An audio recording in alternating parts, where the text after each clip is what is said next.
Hi everybody, Christopher Wing here, and I am back from my journey to visit every Disney theme park on Earth around the world in under 80 hours. Actually, I beat my own estimate. I did it in under 75 hours, just a tiny bit under 70, let's call it 75 hours.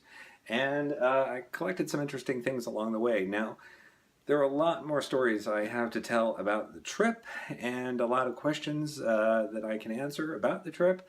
I won't get to all of them in this video. In fact, I'm planning a whole series of videos to kind of go through every step of the way because every Disney theme park has its own story to tell.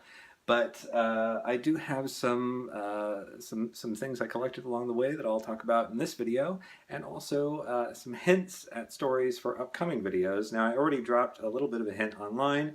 Has to do with this t-shirt and this pin.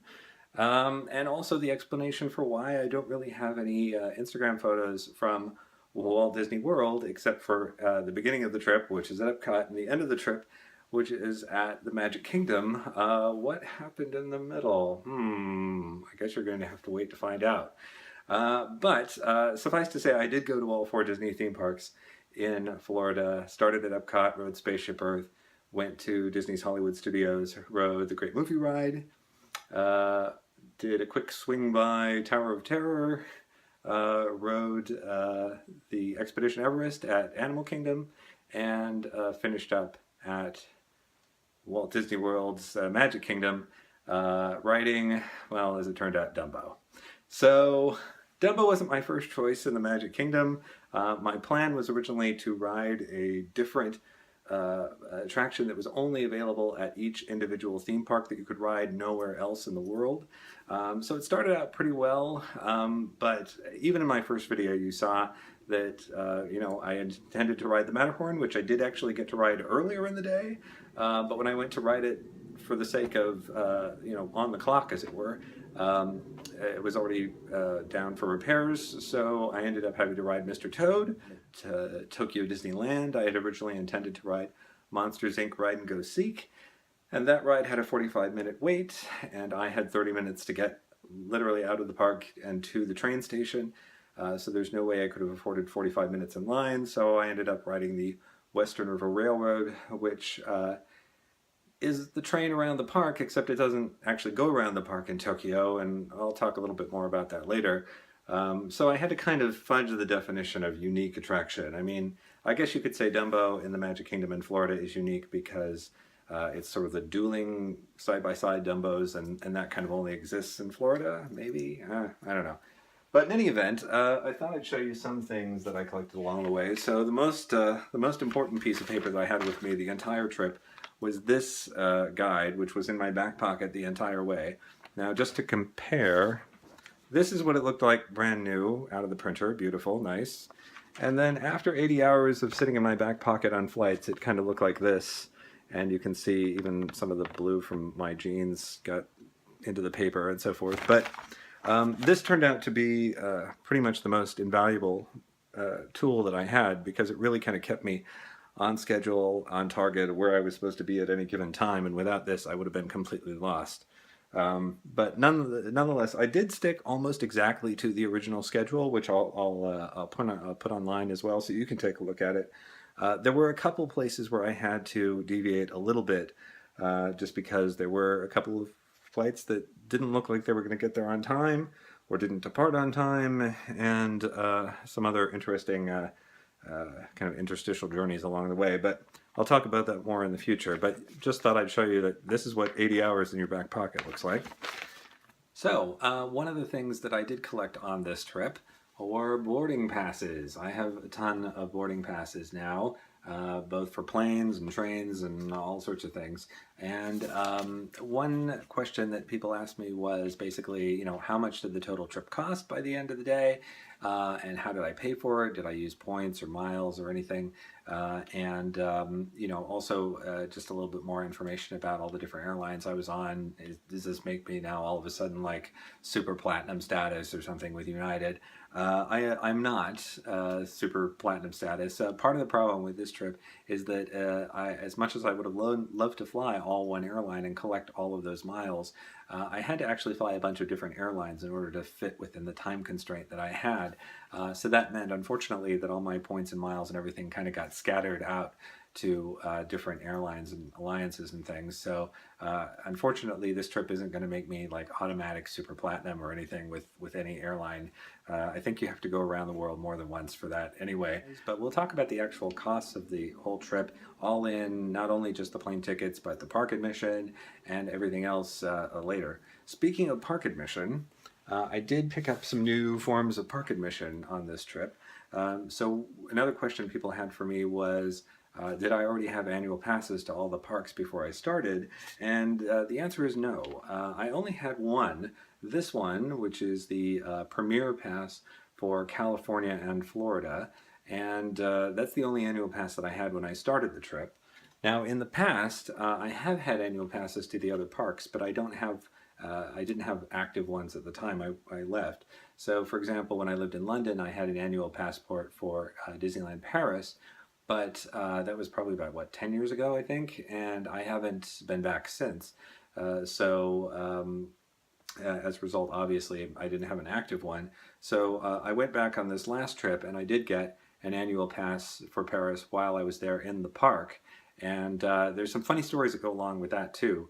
When we get to talking about Paris in some more detail, I'll tell you about what happened there. But it's bittersweet, but still fun nonetheless. And by the time I got to Hong Kong, I have also had an annual pass to Hong Kong in the past. And I tell people that, and they think, "Wow, that's really crazy. Did you really go there that much?"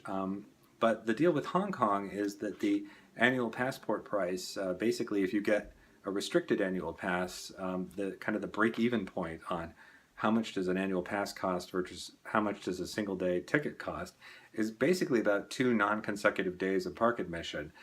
So an annual pass in Hong Kong, at least at the time, is not very expensive. And the same thing goes actually for Paris as well. And again, I'll talk more about that later. But instead, I just got an an individual single day park ticket for Disneyland Hong Kong. And the Hong Kong Disneyland tickets are basically just paper ones similar to the ones that they have in the US. This one has Slinky Dog on it because they have a Toy Story land there that I guess they're promoting. I'm thinking that's the reason. Who knows? And then when it came time for Tokyo, Tokyo was the only park that I got to where I was entering basically in the middle of the night. I mean, aside from Disneyland when I started. So Tokyo Disneyland and Tokyo Disney Sea, unfortunately, I only got to be in the parks for basically about the last hour and a half that they were both open. So in Tokyo, the tickets are actually fairly expensive, but I got a kind of a discount, and I also guaranteed myself admission by printing off my ticket online before I left home. And the interesting thing about these, you can see here it says Starlight Passport. So for certain days of the week, you can get a park ticket where you can enter after a certain time at night. So in this case, the Starlight Passport is good from 3 p.m. To park close, which is kind of an interesting ticket option that we don't necessarily have in the States, or at least it's not something that's highly publicized anyway. But this was nice because I could print it out online and have it with me, not have to worry about, will my card go through or anything else. I was a little bit afraid, will this actually be valid when it comes time to get in the park? But it worked. I had no problems, and I got right inside. So we'll talk some more about that too. You may notice that there are 2 of them, and that's because there were 2 parks in Tokyo. And as I said in a previous video on Ticket Media, the Tokyo parks do not have single-day park hoppers. So if you want 2 parks, you have to buy 2 tickets. The other thing that I came home with a lot of on this trip are park maps. And as you know, I'm a big fan of ephemera at Disney, which is basically all the kind of paper disposable things, and park maps are a great example of that. One thing I love about park maps is that they change constantly from time to time. So, this Disneyland one with Chewbacca on it, obviously because of all of the stuff they're doing right now with the Star Wars, building Star Wars land and Seasons of the Force and so forth. And, in the guide map for Hong Kong, for example, is all about Mickey's Easter egg hunt. Fun stuff that really kind of captures the moment in time that you happen to be in the park. And another nice thing about park maps is that, the parks are constantly evolving and changing, and going back and looking at old park maps and seeing, Alien and Encounter, or the Adventure Through Inner Space, or other attractions that may no longer exist, is a great way to kind of just capture that moment in time and relive that moment in history. So my goal was to actually get park maps from all of the parks. As you can see, I got the ones for Disneyland and California Adventure in LA, but I did not get any for Walt Disney World because of this shirt and because of this pin. And so unfortunately, I don't have any current ones from there, but I figure I might probably be going there at some point this year, so all is not lost. But in any event, I did move on to Paris. They actually have a combined two parks in one map. This one happens to be in French, but I had some English version ones as well. And you can see, if you open it up, right there's both the parks right there. Now don't worry if you can't see that, because I'm going to be going through all of the parks and all of the maps and everything that I got while I was on my trip a little bit later, and now I can't fold this one back up, as is often the case. I swear they designed them that way.